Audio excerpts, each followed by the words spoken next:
And I'll share the screen. So, welcome to the 20th talk on knot theory. Take it away, Lou. All right. Last time I was talking about Khovanov homology, and I'll continue. I'll review where we were. All right. So you can have some fun with that diagram. That's the unknot? Pardon me? That's the unknot. You take the thing You in saw back that. and You flip it saw around. that. You saw that immediately. Good. Well, it's trying to hide in the back. See the thing down in the way back? You just flip it up around in and out. It's obvious. Yeah, that's all right. That's correct. They got to find new tricks. The thing diagrams. about this unknot is that if you want to simplify it by using Reidemeister moves, you have to make it more complicated by exactly 2 more crossings, and then you can simplify it. It's nothing more complicated than Reidemeister moves. And we're using the bracket.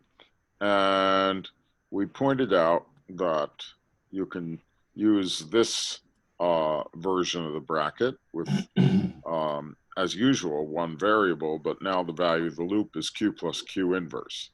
And it's been shifted a little bit from the usual formulation, and it still normalizes to give us a Jones polynomial if we count the number of negative crossings and the number of positive crossings and make a front factor in this form. And we're going to use enhanced states where if you have a loop, you're going to also label it with a plus or a minus. When it's labeled with a plus, it gets evaluated as q. When it's labeled with a minus, it gets evaluated with q inverse. And then the bracket is a sum of monomials, 1 for each enhanced state, where you get a q to the I and you get a q to the j and a -1 to the I.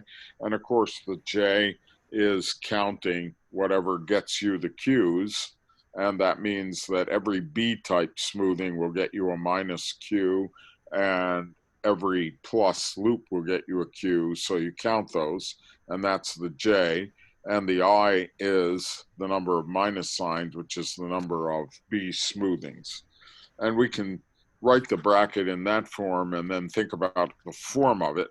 And one way to think about the form of it is to collect up all the enhanced states that have the same -1 to the I, q to the j. And then count them by calling it the dimension of the module generated by them, with malice aforethought, because that module is going to turn out to be the chain module for the homology that we're going to define. So then I had a slide, which I'm just going through this very quickly. We did this before.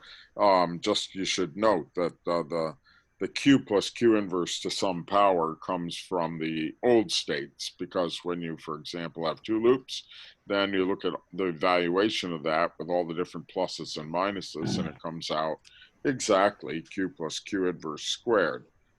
You're putting the binomial theorem into the combinatorics.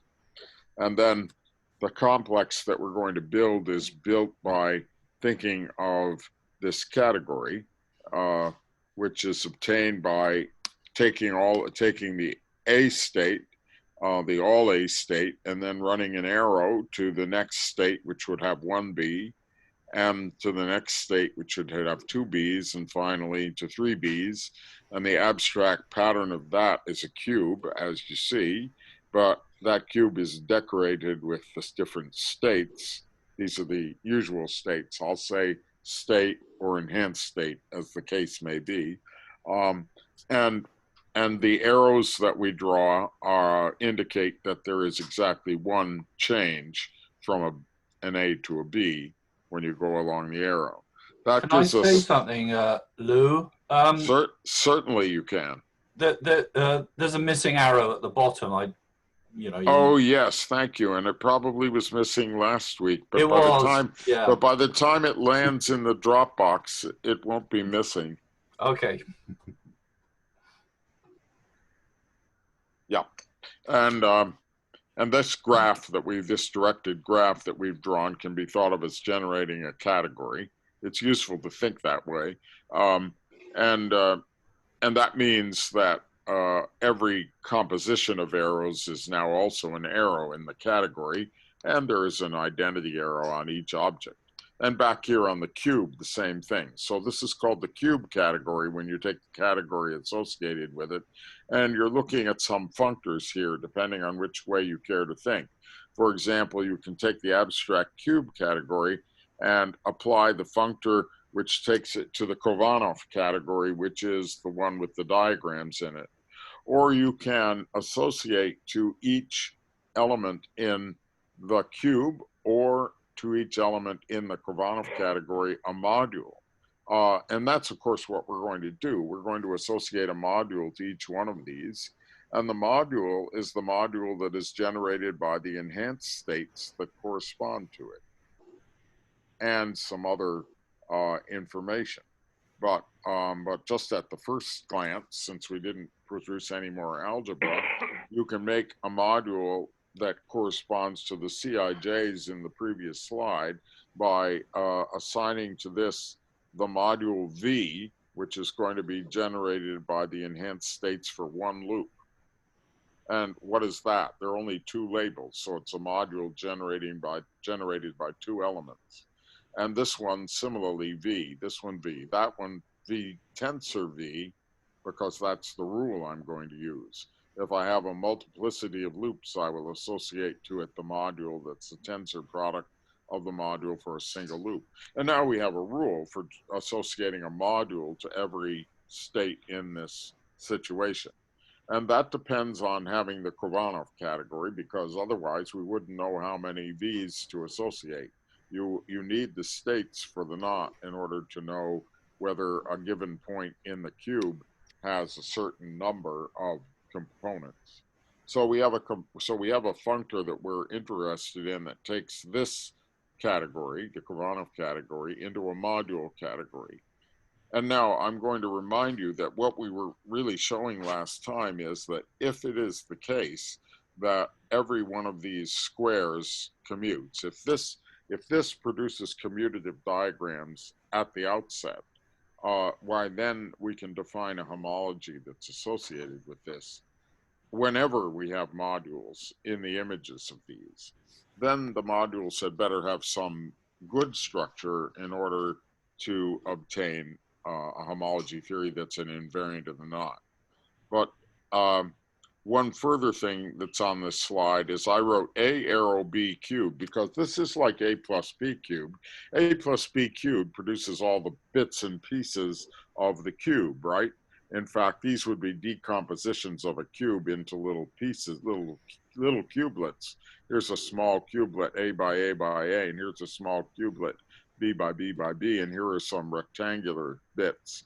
And they fit together. But if you kept track of the arrow as well, instead of the plus sign, you would have categorified an ordinary cube into this category, the cube category. The little arrows going between different bits of cubelets in that bit of geometry there. Yeah, I already said this. Here's where we're going towards homology. As I said, it's the sum of q to the I, q to the j minus 1 to the I summed on I and j, but we'll shift it this way and look at the sum on I of minus 1 to the I dimension Cij and say, aha, that looks like an Euler characteristic. It is the Euler characteristic of a complex if we had one, if, and that's the clue here at this point, if the differential in the complex didn't affect the j, so that this would actually be an Euler characteristic of a jth complex. Well, it turns out we can do that. That's what Khovanov noticed. We'll do it in a moment again. So we have the boundary mapping is going to take Ci to Ci plus 1. That means one more b, and we're keeping the j fixed. And the boundary squared will be 0, and this will turn out by homological algebra then to be the Euler characteristic of a homology, and we will arrive at a interpretation of the Jones polynomial in terms of coefficients, and its coefficients are going to be Euler characteristics of these homologies. So that's called a graded Euler characteristic, and one says that the Jones polynomial is a graded Euler characteristic of the Khovanov homology. But we're still talking skeletally. As I said, what I want is the J should be fixed.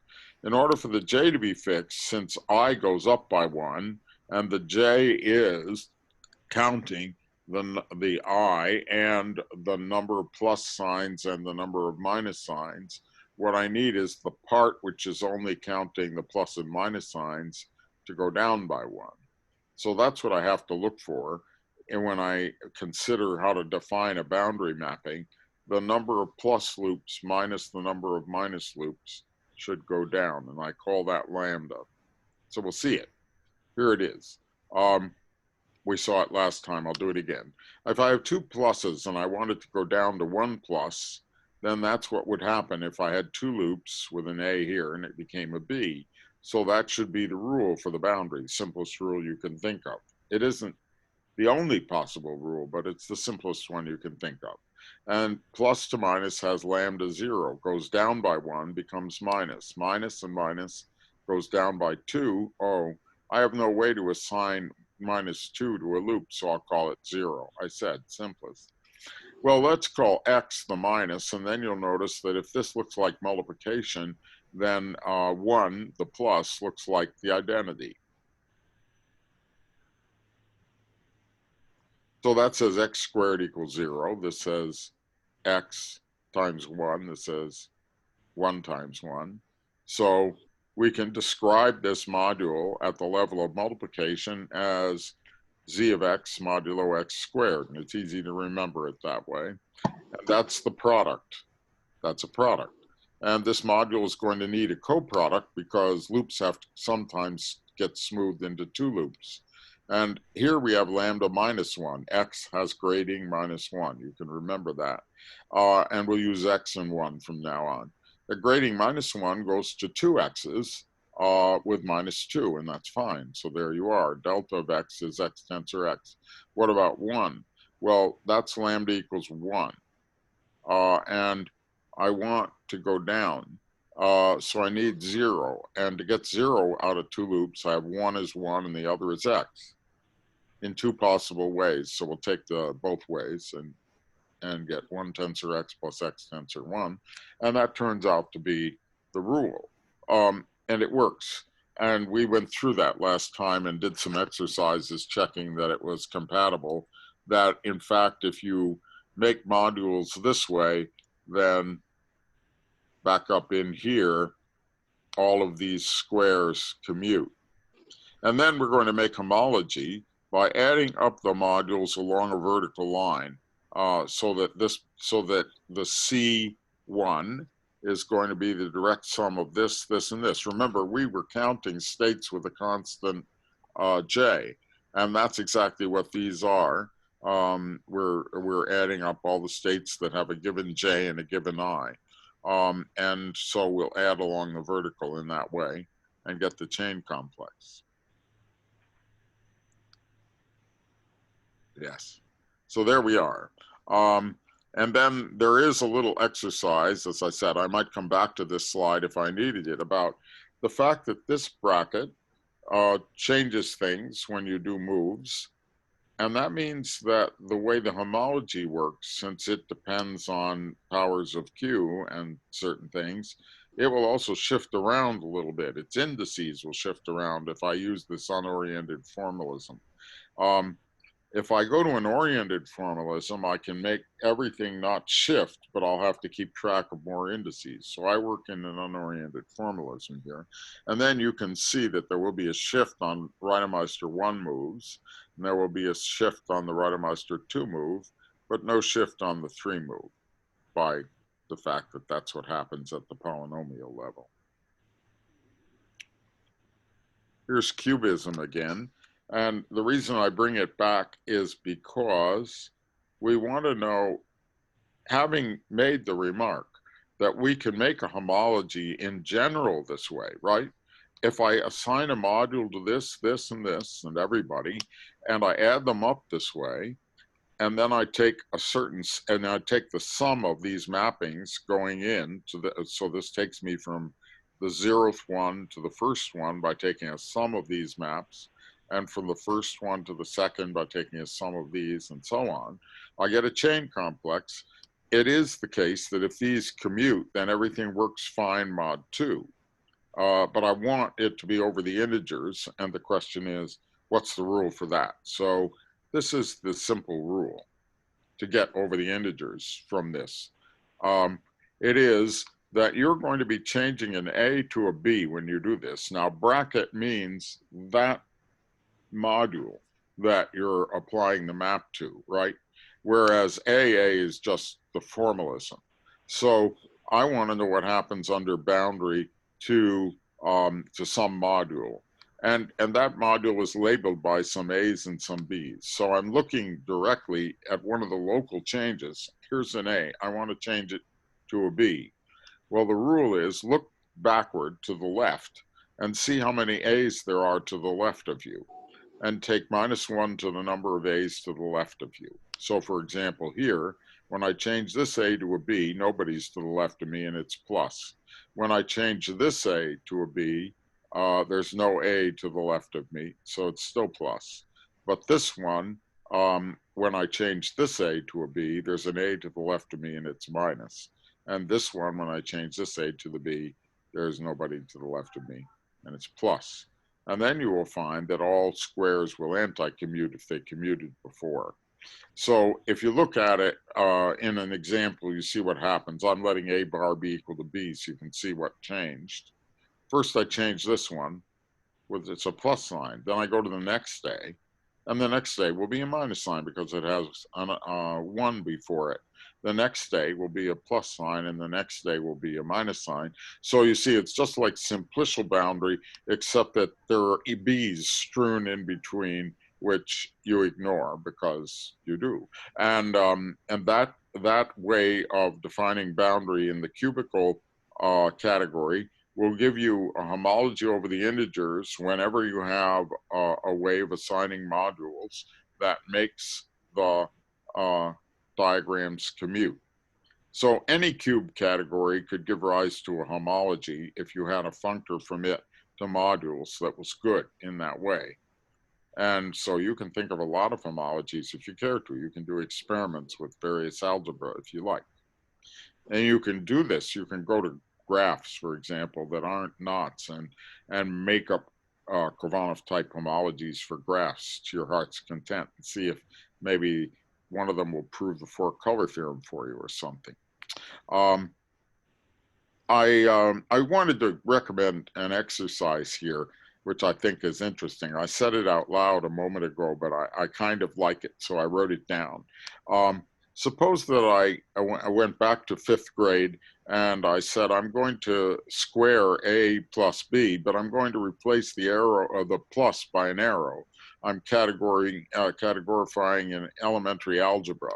Well, then I want a rule for squaring. So my rule is going to be that that this distributes over that, and whatever it is distributes over A arrow B. So that means that I'm going to get, or I'm distributing on the right, A arrow B times A, and then an arrow instead of a plus sign, and B times A arrow B. And then you do it again with ordinary distribution, and you find this, and that is an arrow between arrows. So we just walked into a higher category where the arrow goes between arrows. And then it's like this. And now if I wanted to get to the cube category in this way, I flatten my higher category into an ordinary category by taking arrows between arrows and putting them at the ends. So if you do that, if you take A arrow B to the end, flattening everything after it's been expanded, you will land on the cube category. And so you can think of the cube category as, in fact, a generalization of A plus B to the end. This takes a slightly more serious tone if you're thinking about how did we get the Khovanov category associated with, say, a Morse diagram. And then as you go up the diagram and have a little tangle, you see that a single crossing corresponds to one arrow, a multiple crossing corresponds to an arrow raised to a power. And if you add in the cups and the caps as new arrows, then you can see the entire thing as you form this higher category by taking the powers in your Morse diagram, flatten appropriately, and you land on the Khovanov category. All in very elementary algebra, which we can now teach in the 5th grade, along with Ken's work on covering spaces. So anyway, we have the category. And another way of thinking about this category that's very important, as we said last time, is to think of the mappings from circles to circles as little cobordisms. It's very helpful, and more than helpful, it's really the mathematics, the geometric mathematics that's lying behind all of this. So 2 circles to 1 circle is a saddle point. And then that means that long chains of morphisms in the Khovanov complex are little cobordisms between one state and another state with lots of saddle points going on. So here's a picture of the situation. And at the bottom of this picture, I remind you what we were doing last time, which I won't go through again. We can consider what it means for something to commute. And in this case, if you were to go along boundary 1 and then boundary 2, or to look at boundary 2 first and then boundary 1, the cobordisms would be like this. And they, of course, are not identical, but they are homeomorphic. So they're equivalent cobordisms, and we should take cobordisms that correspond to homeomorphic surfaces as the same. That corresponds exactly to all the diagrams commute. So in fact, we have a functor now from the Khovanov category to a category which includes these cobordisms as the morphisms, and all diagrams commute. And you can take that further and make an additive category out of it so that you can do the chain complex idea that I told you about before. That is to say, back here in the complex, let's get a picture of it. There we are. In order to make the chain complex, I added the module for this and this and this together. Well, let's add them abstractly and keep the picture of the category. That's all I'm really saying, and that's what George said. Let's think of the abstract category that holds this. So that means that we have a new object, which is the direct sum of these. We have a new object here. We have the sum of these morphisms with the appropriate signs. And we create an additive category in which that's true. In that nice additive category that looks like a chain complex, there's only one object here at each vertical line, C1, C2, C3, C4, and maps between them in the additive category. That all works without having the algebra, but the algebra then becomes a functor, a functorial image of that, if you want. So we can think that way. And it's useful too, because then you can look for mappings at the diagrammatic pictorial level. And what we want to show is how a chain, how a Reidemeister move corresponds to a chain homotopy. And so let's look. Here is the second Reidemeister move. And here is the local image of the category for this diagram with no move, with the move performed, simplified. And here is the local diagram of the category with the move not yet done, so that you have these smoothings possible. And there's an A smoothing here and an A smoothing here. So the little local cube starts here and goes over here. And I'll call these mappings boundary 1, which does the second A, and boundary 2, which does the first A. And similarly here, boundary 1 does the second A. And what I've called boundary 1 here. 1 does the first A and 2 does the second. Yeah. One. All right, anyway, we have boundary 1 and boundary 2, and we want to compare the two categories.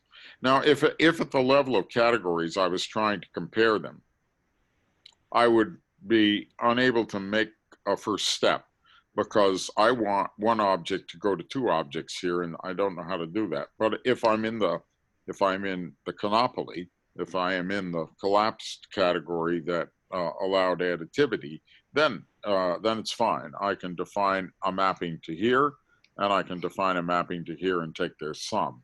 And so I shall, and I will take essentially the identity mapping up to the top one, and I will take the giving birth to a circle cobordism to the bottom one. And similarly, going the other way, this will be the identity mapping, G1, and here it will be the one that lets that circle die. Now I'm looking for, a chain homotopy that will work as I go from this more complicated one back to itself.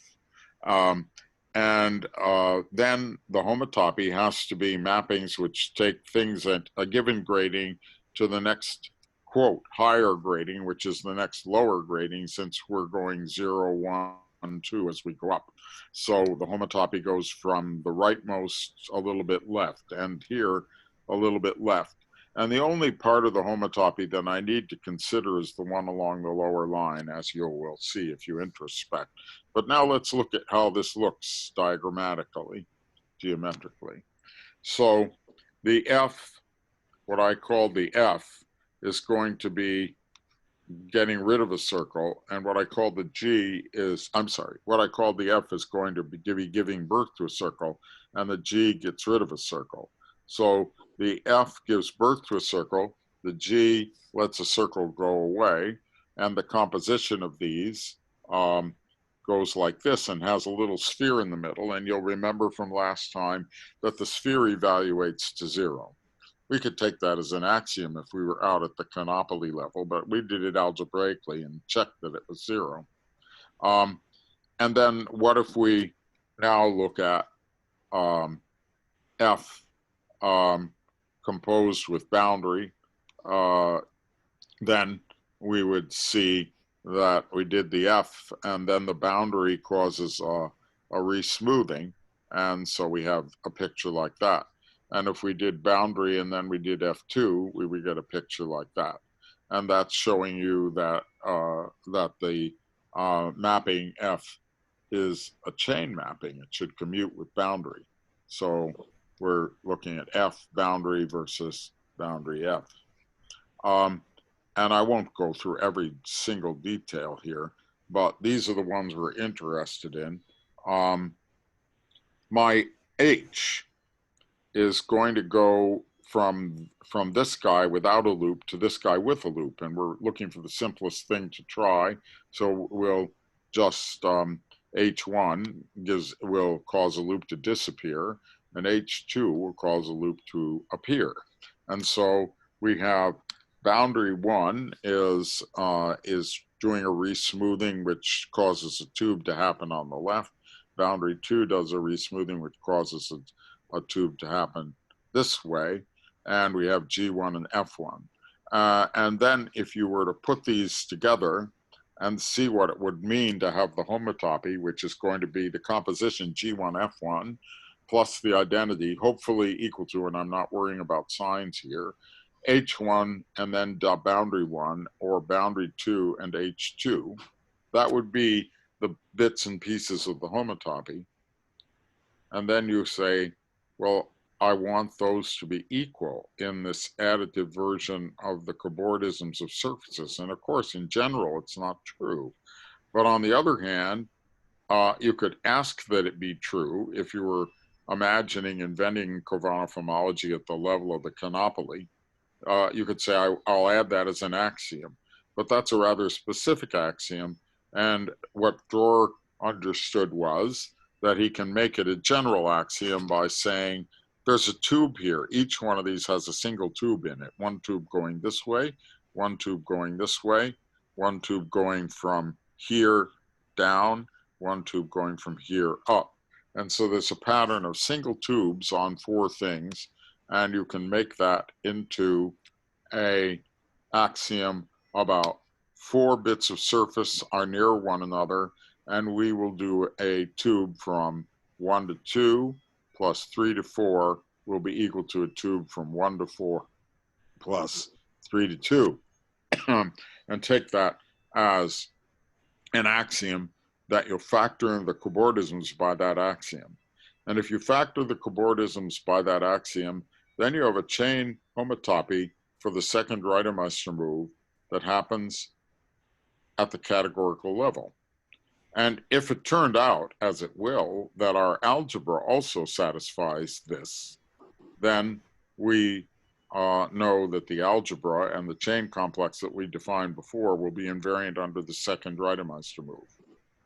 Invariance under the third Reidemeister move, I decided not to do in this talk, but it can be done by up-leveling to an argument about mapping cones for complexes of the argument that one used to check that the bracket is invariant for the third Reidemeister move when it's invariant under the second. So what I'm saying is this invariance is the core invariance. And if you take cobordism category, canopoly, modulo Bour's 4-2 relation, then you have a categorical version of the Khovanov homology at this level. So this is the pattern of the 4-tube relation. 1 and 2, 2 and 3, 3 and 4, and 1 and 4. And as we said last time, it looks like some kind of boundary or cocycle condition or something. And I don't know how to put this in a wider context, but I think that's a nice problem. It should fit into a wider context than its nice local patterning that makes it work here. Maybe we'll see that if we keep thinking about it. There are other ways to play around with this pattern, and I'll get back to the algebra in a moment. Here is the 4-2 relation written. You see, you can put the 1, 2, 3, 4 any way you like, just as long as you have 4 local bits. So here's 2 bits of surface. I'm drawing it schematically. A black curve is a bit of surface, and a little arrow means a tube that you could put. So here I put it as the 2 regions are thought of as being on the contiguous in this upper surface, and the other 2 are contiguous on the lower surface. And I put a tube in from 1 to 4 here, and I put a tube in from 2 to 3 here, and that should be equal to the 1, 2, and the 3, 4. Well, this gives me 2 times the vertical tube plus an upper tube plus a lower tube. And I'll assume I can divide by 2 here. I'm integral and I can divide by 2. So then I have a single tube becomes broken in upper way and lower way by adding a little torus. And then you may recall that when we did the algebra, if you started with a 1, and you went through the torus, keeping track of the co-unit that we constructed last time, you end up with a value x coming out. So you end up with a value, I'll call it dot here, but it will be x in the algebra. And so instead of writing torus, I'm going to 2x you actually got. So I'll put a little dot here. So at the moment, you could think of this as an abstract abbreviation for 1/2 torus, a dot. And then you have the tube relation, which breaks the tube into an upper and a lower piece, one of which has a dot in the upper and the other has a dot in the lower. And that can happen anywhere in a cobordism. So that is a very powerful, that's another way of saying what the 4-tube relation is saying. It says that whenever you see a tube, you can break it into 2 pieces and add it up. And then if you have such a relation, you can see that it in fact implies the 4-tube relation, because just formally implies it. So they're really equivalent to one another. Here's the 4-tube relation written out, and then I take every tube and expand it. This tube became this and that, and this tube became this and that, and this tube became this and that, and this tube became this and that. And then you look and you see, because of the signs, that it all cancels out. So that's just formal. You don't have to know what dot means or anything. The four-tube relation and the tube relation in this form are formally identical. So that's a nice way to summarize it in your mind, that what we've done to the cobordism theory is we've made every tube fall into two pieces in this way, tube cutting relation. And then suppose that you were looking for an algebra. I'm going in that direction. I'm going to look for an algebra that would satisfy the tube relation. All right. So the dot is going to be some element in the algebra, and alpha is some unknown element in the algebra. And our algebra is going to have a co-unit, and it's going to have a unit, epsilon and eta.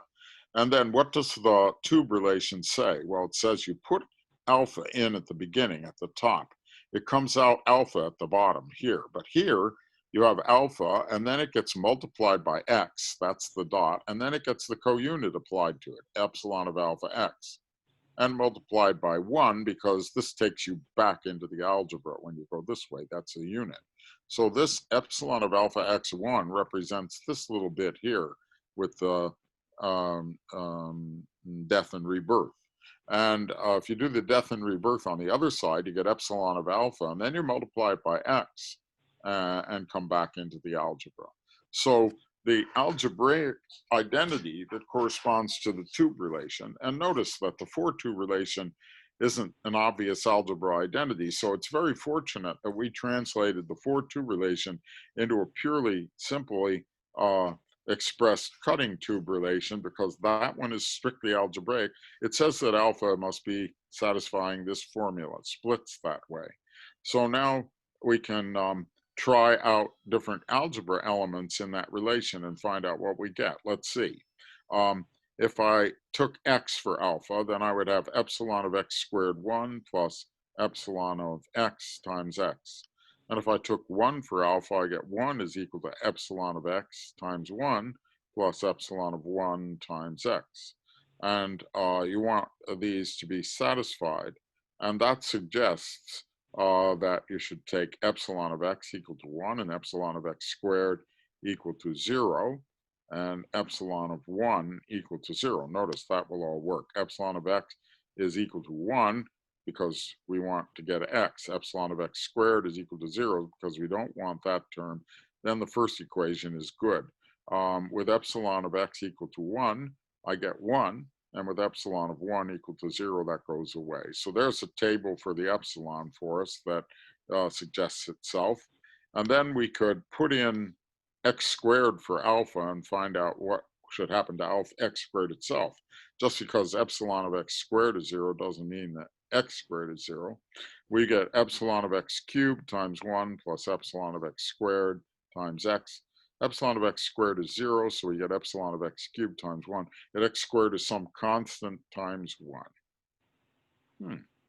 Okay, so we knew from our previous work that k was 0, but this is telling us it doesn't seem to have to be 0 in order to make things work, and it doesn't have to be.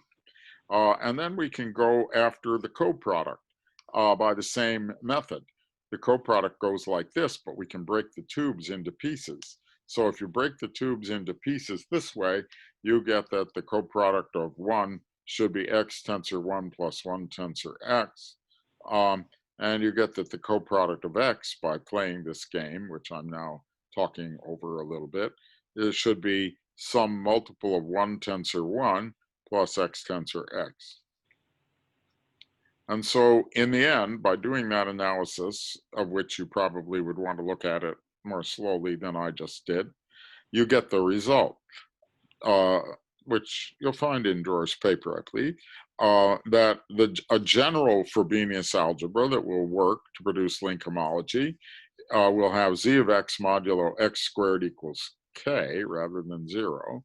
Epsilon of x equals 1, epsilon of 1 equals 0. Delta behaves this way, just as before, but delta on x has an extra term, k times 1 tensor 1. The extremes, 0 is the one we talked about and is Khovanov homology as defined by Khovanov.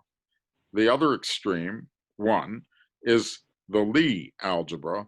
That's Lie, Yun-Soo Lie, who wrote a beautiful paper having discovered this algebra for Khovanov homology, type Khovanov homology, by herself, independent of Dror's general construction here.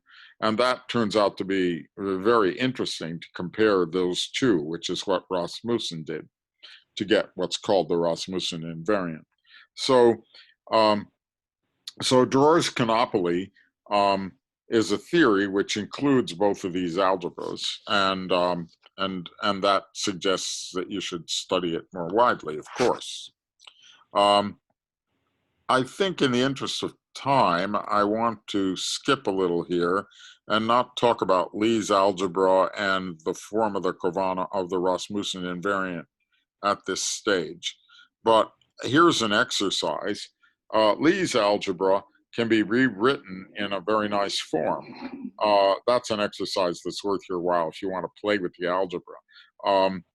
You see, you can define red to be 1 plus x over 2 and green to be 1 minus x over 2. And epsilon of red will turn out to be a half, and epsilon of g will be minus 1/2. Red plus g is 1, and red squared is red. Green, this all follows then. Green squared is green. Red times green is 0. And delta of red is 2 times red tensor red, and delta of g is minus 2 times g tensor g. That's Lie's algebra rewritten in terms of the generators red and green, and makes it transparent certain properties of the Khovanov homology based on Lie's algebra. And then you can see that the Lie homology, the one made by that method, is generated by Seifert smoothing states. After all, if you smooth everything by an oriented smoothing, that's a state. And Lie homology, it turns out to be generated by them for all choices of orientation of the link that you started with. And those all have boundary 0, as you can check, because red times green is 0. That's how it works out. We could look at that in more detail if we talk about this further. And the comparison between Lie and Khovanov gives rise to very beautiful invariants of knots and links, which allowed Rasmussen to give a combinatorial proof for the four-ball genus of torus knots and links. But I'm skipping that, and I want to spend a few minutes explaining how to generalize, one way to generalize Khovanov homology for virtuals, since that's part of our aim here. So remember virtual knot theory, you have virtual crossings, and the virtual crossings move around according to detour moves, which can be thought of locally like this. Two consecutive crossings can be cut out and re-established somewhere else, and that can happen among themselves, but more importantly, in relation to virtual crossings and anybody else. And these can be interpreted, virtual knots can be interpreted as knots diagrams that are drawn on surfaces, or as knots embedded in thickened surfaces. And I remind you that one way to think of that would be to add a little handle in the plane every time you see a virtual crossing, so that it detours up the handle and comes back down, and the picture is actually a picture on a surface. Not the most efficient way to go to a surface, but certainly the easiest way to think of it. Now, how do you do Khovanov homology for virtual links? That's what we're going to talk about for the end game in this talk. Well, there's a new phenomenon in smoothing. If you take a smoothing in a virtual knot, it may start with one curve and end up with one curve. Yikes. I have to revise all my algebra then. Well, I'm lazy, so I want to revise the algebra by setting all those maps equal to 0. That's not the only way to do it, but that's the way Monturov started the game a long time ago. And it's a good way to go. There are other approaches. You can see papers by Tupenhauer and papers by William Rushworth that use other strategies. If we continue talking about Khovanov homology, we can come back to that. But let's use this one. So we're going to set that equal to 0, but then some difficulties will come in the train of that. And here's the difficulty. Here's the Khovanov complex of a rather trivial diagram, but it has a virtual crossing in it, and I like it. It's a basic form. Here is the beginning, 2A smoothings. And if you go and re-smooth the top one, well, you get one curve. And then you re-smooth the middle one, and you get one curve. So 2 etas around the top of that square. But when you re-smooth the middle one, you get 2 curves, so that's a delta. And then when you do this, you get an M. So around one way, it's delta composed with M composed with delta, excuse me. And the other way, it's eta composed with eta. 0 this way. What is it this way? Well, we'll try it out on 1 just to see what happens here. You get delta of 1 and then M. Delta of 1 is 1 tensor x plus x tensor 1, and now you multiply and you get x plus x, which is 2x. Oh, okay, mod 2, everything works, and that's the fact. No problem with letting eta be equal to 0 and taking mod 2 Khovanov homology. That's a fine way to extend it to virtual knots. Works fine. But what if you wanted to do it integrally? Then you have to adopt some rules. And now there's a funny history. Vasily Monturo figured it out. You'll find his paper. And he did it by, I think that what happened was that he did it by thinking about how it does work for Khovanov-Rosansky homology in the special case of SL2, and watching the structure of that, which is oriented, and abstracting the bits that were needed to make it work and simplifying it. So he simplified it out of Khovanov-Rosansky homology. At least that was one of the motivations. There you are. Now you have oriented diagrams all over the place and some set of rules, and he wrote them down using a local coefficient system. We thought it was awfully complicated and tried to simplify it. We being my students and me, and then eventually Heather Dye and Aaron Kastner. And we wrote a paper where we did simplify it a little. We realized that we ought to instantiate the local coefficient system by making things change when you went through a virtual crossing. But we were still in oriented diagrams. And this continued for some years because we got the system working and didn't criticize it so carefully. I mean, there was nothing wrong with it as far as we could tell, but it can be simplified further by continuing to think the way I've been telling you all this time. Use unoriented diagrams. If you use unoriented diagrams, then you can do the local coefficient system in unoriented diagrams, and it's much simpler with the same theme. So if you were to look at back look at some papers, you would find that this theme that I'm about to describe to you is described in our paper with Heather Dye and Aaron Kastner, and you can trace it back to Vasily's papers as well. But here's the idea. The idea is that I am going to think of the algebra as situated locally, initially at a base point, which I won't draw, but so initially at the place where I want to do the algebra. So here I have a 1, and it is located at the place where I want to do it's located where eta would have acted, but I'm thinking of it as the base point place. Now, what I want to do is I want to transport that algebra over to the other place where I'm actually going to do the operation. So I located my algebra in some funny place, but the first thing I have to do is transport it over to where I'm going to act. And I see that what I did was I made a mistake in drawing my slide. It's unfortunate, but it illustrates what happens anyway. Badly illustrates, I'm sorry. Maybe, how much time do we have? Not a lot. So I'll illustrate it badly on this slide. What I did was I took this algebra, which happens to be located here, and I I went ahead and decorated this one with the coproduct in the wrong place. This really, it will just, I think I will make a drawing quickly for you to finish off rather than use this drawing. Let me get the drawing. It'll be corrected.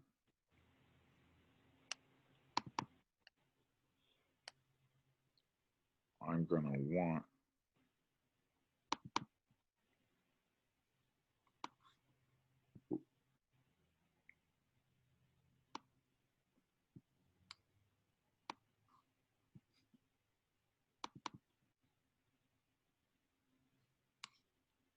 yep, that's the one I want, number 4, okay. Mm-hmm.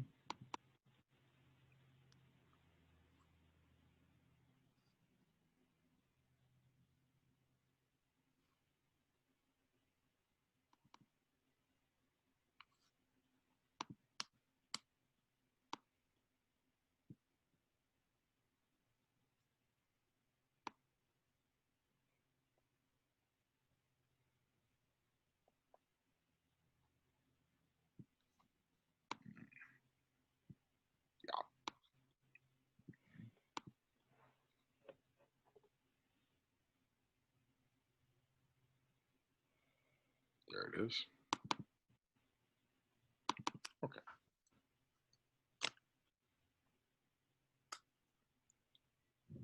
We fix.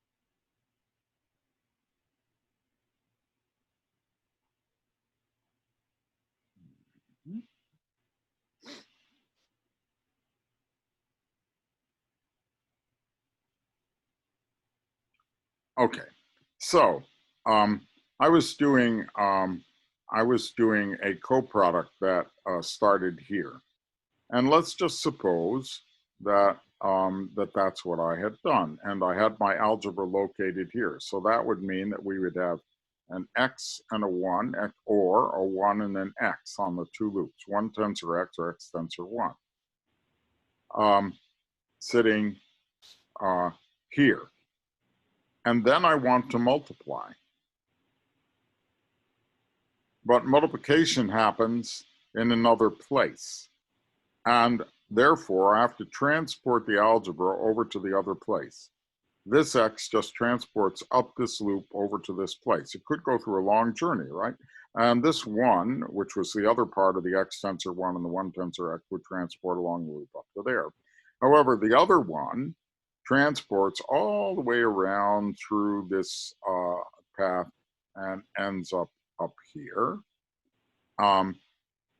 It actually corresponds to that x, so it would be transported all the way over to here. And this x transports all the way around here and ends up over here. Fine and dandy, that's the transport. Transport is just moving along a path. Then you count how many times you go through a virtual crossing. That's the one extra rule. It's the only rule that you really have to add, and you use local coefficients. So x gets flipped every time you go through a virtual crossing, and 1 does not. So that means that this x here, which went through a virtual crossing, got flipped. I'll call it x bar so you can see it. X bar is equal to minus x. And then apply your multiplication locally. So the business at the bottom is right. Under delta, we went to 1 tensor x plus x tensor 1. Under transport, no, we didn't, because that isn't what happened. This is where we started. Yeah, so that part also decided to go south on me. So let's do it again, and everything will be fine. So now I started with the 1. I did the delta, which gave me a 1 tensor x and an x tensor 1, and moved it over to the place where I wanted to multiply. And by the time I'm multiplying, I am multiplying 1 tensor x plus x bar tensor 1, x bar being minus 1.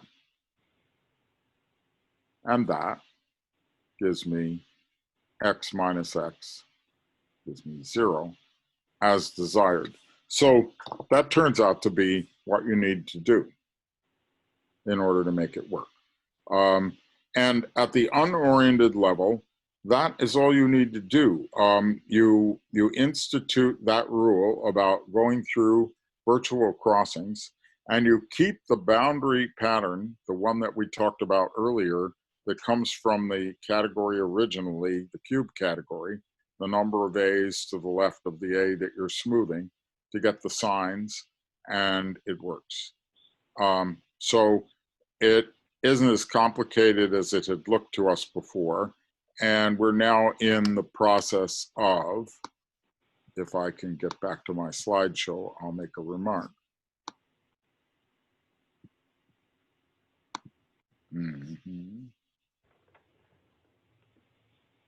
There we go.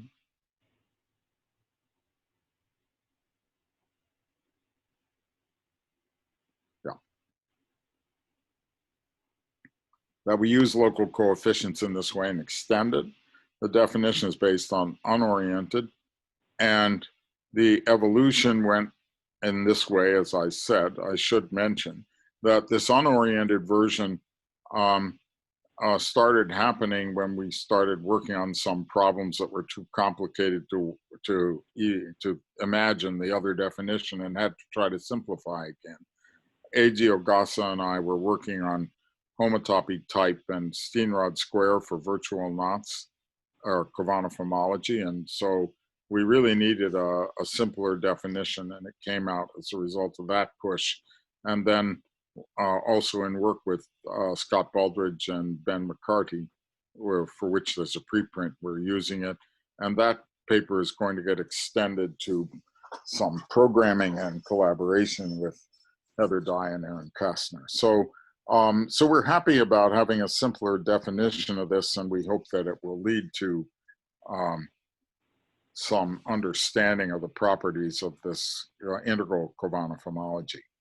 I think I'd best stop at this point, and I'll tell you a bit more the next time.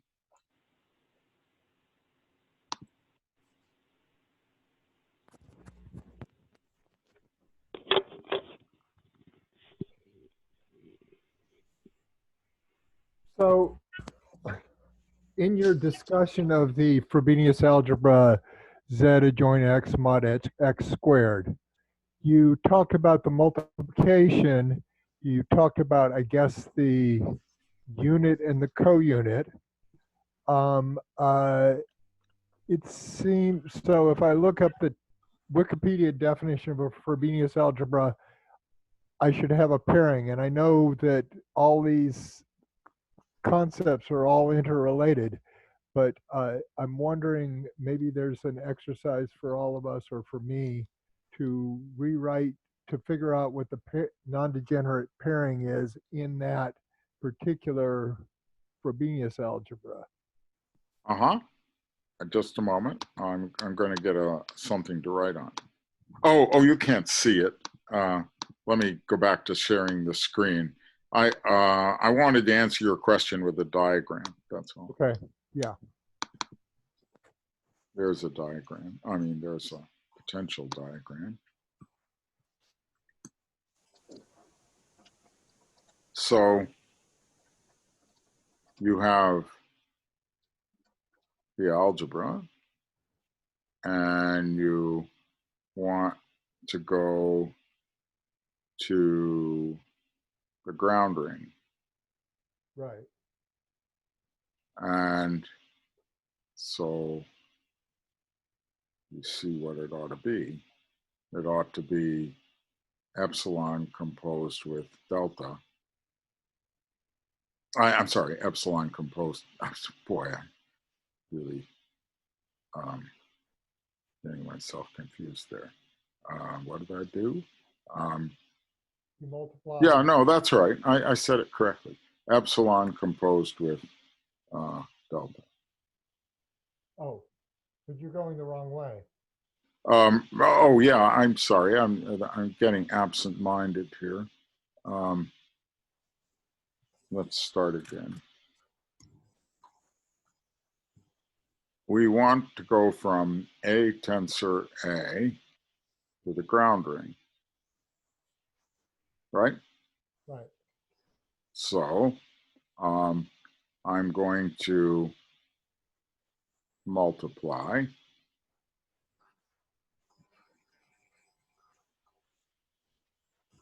and apply epsilon, which is what I drew, but I'm sorry, I seem to be needing lunch or something.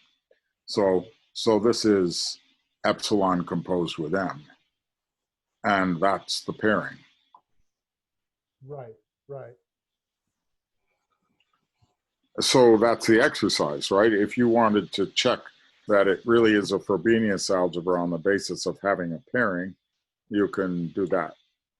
Okay, okay, right. Yeah.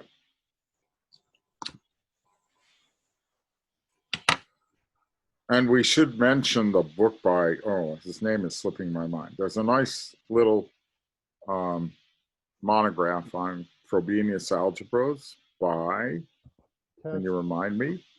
Starts with the letter K. Katzton. I'm thinking Koch, but maybe that's right, not. That's right, that's right.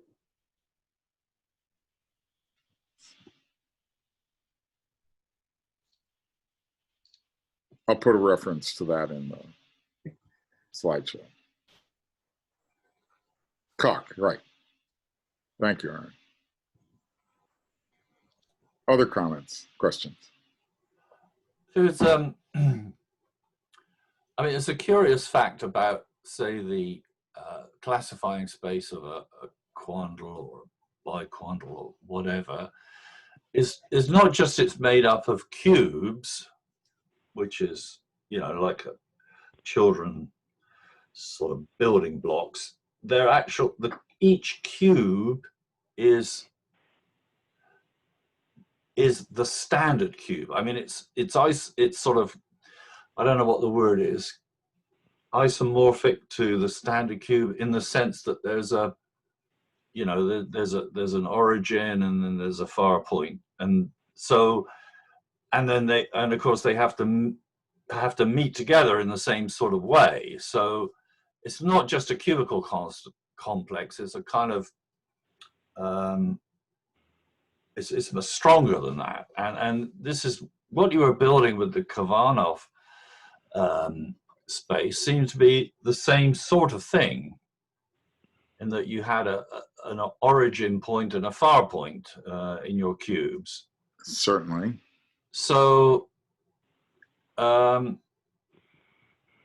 of course, if if you've got a, you know, there's a way of making homology from that space, and is that the same homology as you get the Khovanov homology, or is it seems to be different? I don't know.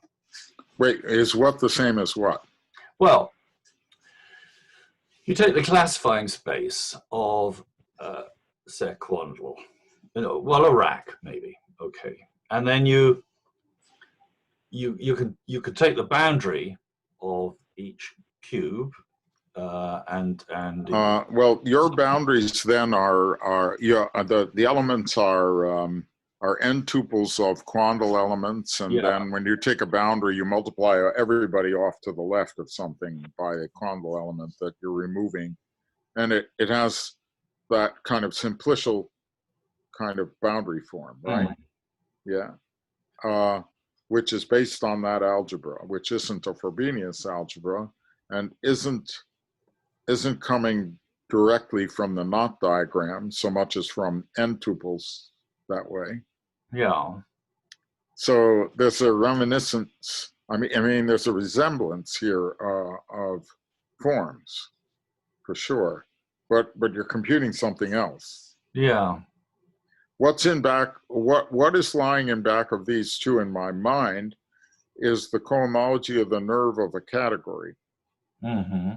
right? Which looks a little more like your construction than this one, but this one actually is a kind of modified cohomology of nerve of category for the special cube category form, I assert. But Well, presumably you could do the same thing back to the classifying space of a rack. I mean, and get a different homology. that sounds like an idea for an idea. I'm full of ideas for ideas.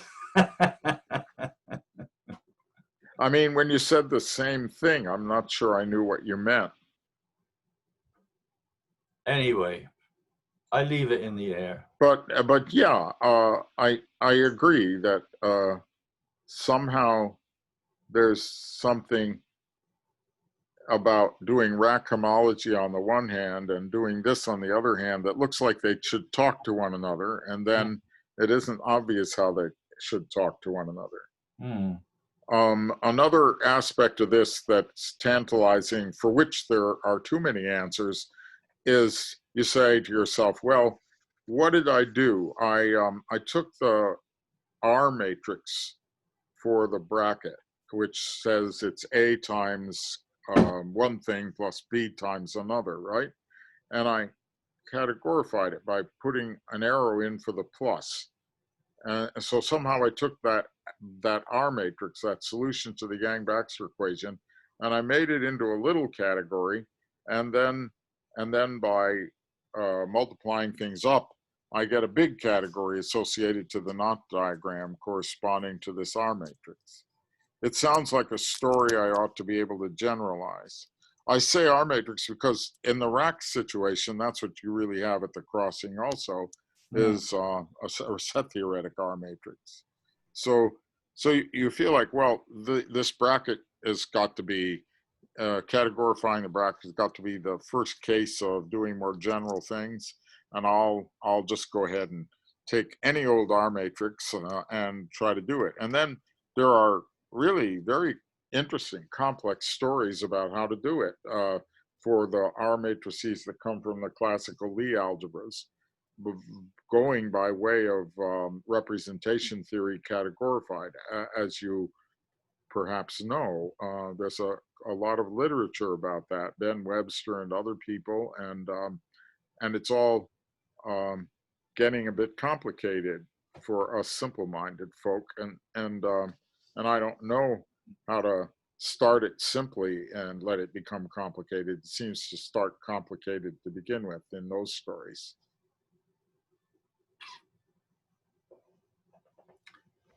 That's not meant to be a complaint. It's meant to be a hope that maybe there'd be a simple way. Okay. Are there any more questions?